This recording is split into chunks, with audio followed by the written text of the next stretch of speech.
نحمده ونصلي على رسوله الكريم أما بعد فأعوذ بالله من الشيطان الرجيم بسم الله الرحمن الرحيم من أحياها فكأنما أحيا الناس جميعا صدق اللہ العظیم. میرے اساتذہ کرام اور میرے مکتب ساتھیوں السلام علیکم.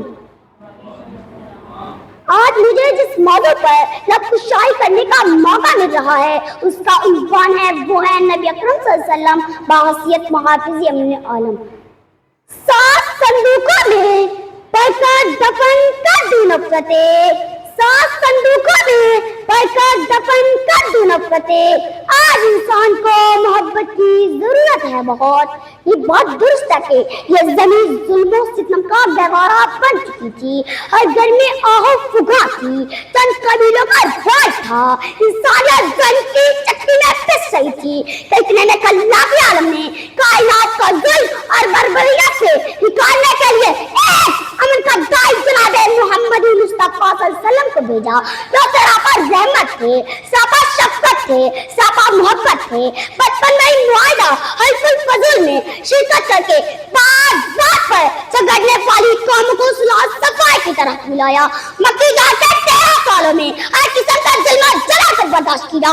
آنکھوں کے سامنے کافروں کا شہید ہوتے دیکھا. ان کی لاشیں اٹھائی لیکن جگہ پر راستہ اپنایا، تلزار کو اٹھایا. حتیٰ کہ تاج ہونے والے ظلم و ستم کے بعد پہاڑوں کا گشتہ اجازت مانگتا رہا کہ آپ اجازت دے ہم اس طرح کی بستی کو تہس نہس کر کے رکھ دیں گے. پھر بھی کوشش یہی رہی کہ ظالم اپنے ظلم سے داغا جائے، لیکن ان کے سامنے امن عاشقی کی کوئی ہمت نہ تھی. بالآخر اس امن عالم کی داعی ہستی نے امن کی بحالی کی طرف اپنا گھر بھی چھوڑ دیا، ہجرت کر گئے. حفیظ اپنی بولی محبت کی بولی، حفیظ اپنی بولی محبت کی بولی، نہ اردو نہ ہندی نہ ہندوستانی.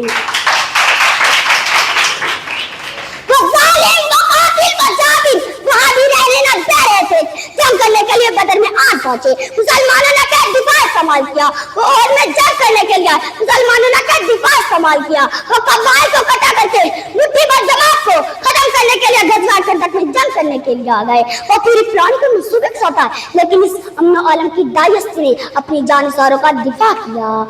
جنگ تو خود ایک مسئلہ ہے، جنگ تو خود ایک مسئلہ ہے، جنگ کیا مسئلوں کا حل دے گی.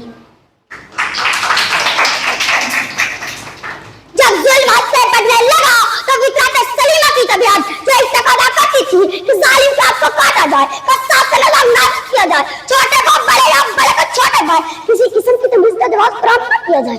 عزیز ساتھیوں، سوچنے والی بات تو یہ ہے کہ انہوں نے 13 سال مکہ میں آ کر ظلم کے پہاڑ توڑے، 6 سال مدینہ میں آ کر جنگی بھی طاقت رہے، اور فتح مکہ کی صورت میں جب اس مظلوم امن کی داعی ہستی کو ان پر فتح حاصل ہوتی ہے تو قتل عام کا دروازہ نہیں کھولا جاتا بلکہ معافیا مکہ اعلان کر دیا جاتا ہے. لا تصریب علیکم اليوم انتم الطلقاء، یعنی آج تم سے کسی قسم کا بدلہ نہیں لیا جائے گا بلکہ تم سب کو معاف کر دیا جائے گا. بس تاریخ کا یہی ایسا فاتح تھا کہ فتح کے وقت جس طرح سے اللہ کے حضور عاجزی اور ان کے ساری کے ساتھ ایسا جھکا ہوا تھا کہ سر مروکی کے پلان سے ٹکرا رہا تھا اور زبان پر معافی مانگی تھی. تاریخ سے آتا کوئی بڑا انقلاب دکھاؤ کہ انسانیت کا ظلم کی چکی سے نکال کر ہم ان کی راہ پہ چلا دیا اور بدلے میں صرف 560 جانوں کا نقصان ہوا. آج مغرب اپنے آپ کو امن کی داعی ضرور کہتا ہے، لیکن جنگ عظیم اول اور جنگ عظیم دوم میں ہونے والے لاکھوں کا جائزہ لیا جائے تو وہ تعداد کروڑوں میں پڑتی ہے. صرف فوجیوں کے لاکھ کا اندازہ لگایا جائے تو وہ 70 لاکھ مل جاتا ہے. اندازہ کیجئے اس ترقی یافتہ نامی امن کی داعی کروڑوں ہلاکتوں کو تحفہ دیا اور بدلے میں کسی قسم کا سکون نہیں ملا. رہے تذکرے امن کے آشتی کے، رہے تذکرے امن کے آشتی کے، مگر بستیوں پر بستے رہے بم. لیکن قربان جائے مدینے والی کا من پسند کر کے تھوڑی سی قربانی کے بعد اتنا بڑا انقلاب برپا کر دیا. دوستو، انسان کی قدر ہے تو اسلام کے پاس ہے جو ایک بندے کے قتل کو پوری دنیا کا قتل کرا دیتا ہے.